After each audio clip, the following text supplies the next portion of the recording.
에스겔, 오바댜, 하박국 이 세 이름의 공통점은 뭘까요? 성경에 그들의 이름으로 된 책이 있는 15명의 선지자 중 3명인데요.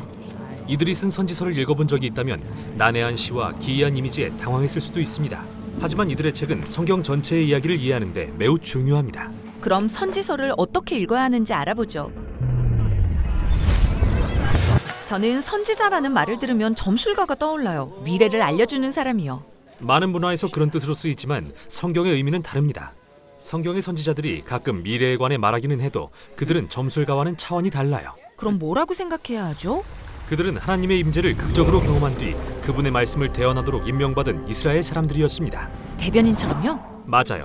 그리고 이들의 가장 큰 관심사는 하나님과 이스라엘 백성 사이의 상호 동반자 관계였습니다. 동반자 관계라면 하나님이 이스라엘을 이집트의 노예된 삶에서 구원하시고 열방에 그분의 성품을 대변하는 공의와 자비의 민족이 되도록 초대하신 걸 가리키죠. 그래서 이 관계는 모든 이스라엘 사람이 오직 하나님께만 신뢰와 충성을 바칠 것을 요구했는데요. 성경은 이를 언약 관계라고 부릅니다. 하지만 제사장과 왕을 비롯한 지도자들은 이스라엘을 오도해 그 언약을 깨고 말았죠. 바로 여기서 선지자들이 등장합니다. 그들은 언약 관계에서 이스라엘이 해야 할 역할을 3가지 방법으로 상기시켰는데요. 첫째, 그들은 언약을 어긴 이스라엘을 끊임없이 질책했습니다. 그들의 잘못은 우상 숭배, 이방 나라와 이방 신들과의 동맹, 그리고 가난한 자에 대한 불의를 허용한 것 등이죠. 마치 언약 전문 변호사 같군요. 맞아요. 둘째로 선지자들은 이스라엘에 회개할 것, 즉 돌아설 것을 촉구했습니다.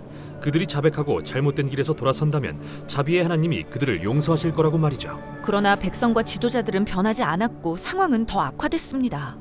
이에 선지자들은 언약을 강조하는 3번째 방법으로서 언약의 파기가 불러올 결과를 선포하고 이를 여호와의 날이라고 부릅니다. 오, 인류의 종말, 세상의 끝날 말인가요? 일종의 선지자들의 가장 큰 관심사는 부패한 이스라엘과 폭력적인 주변 나라들 위해 하나님이 어떻게 공의를 실현하실까였습니다. 그리고 그들은 국지적인 사건들을 설명할 때 자주 우주적인 이미지를 사용했어요. 우주적 이미지요? 네, 예를 들어 예레미야는 이스라엘이 바벨론의 포로가 된 것을 창조의 역행으로 묘사했습니다. 땅이 해체돼 혼돈과 무질서로 바뀌고 빛도 동물도 사람도 사라지죠. 그리고 이사야는 바벨론의 몰락을 우주의 붕괴로 묘사했습니다. 하늘의 별들이 떨어지고 해는 빛을 잃죠. 선지자들에겐 하나님이 인간의 역사에 개입해 공의를 실현하시는 때가 바로 여호와의 날인 거예요. 그럼 종말에 대한 이야기가 아닌 거네요? 잘 보면 그들은 한 번에 여러 가지를 말하고 있습니다. 이러한 우주적 이미지는 그들 시대의 중요한 사건들이 어떻게 더 큰 이야기와 연결되는지 보여줍니다. 부패하고 폭력적인 모든 나라를 완전히 멸하시려는 하나님의 계획 말이죠. 선지자들은 현재와 미래에 대해 동시에 말하기 위해 우주적인 이미지를 사용했던 거예요. 그렇군요. 그럼 어느 시대에나 여호와의 날은 바벨론에 속한 사람들에겐 나쁜 소식이겠네요. 하지만 하나님 나라를 기다리는 사람들에겐 좋은 소식이죠. 또한 여호와의 날은 포로들의 예루살렘 귀환을 가리키는데요. 선지자들은 다시 한번 이를 우주적 이미지의 시로 표현합니다. 새 예루살렘은 마치 새 에덴 동산처럼 온 인류와 동물이 서로 평화롭게 지내는 곳이 되고 새로운 메시아 왕은 하나님 나라를 새 창조 세계로 회복하십니다. 아름답네요. 그러니까 이 3가지가 선지서의 주제군요. 이 선지자들은 분명 영향력 있는 달변가들이었겠죠? 그런 경우도 있지만 변두리의 선지자들도 있었습니다. 이들은 기이하고 상징적인 행위를 통해 말씀을 전하곤 했는데요.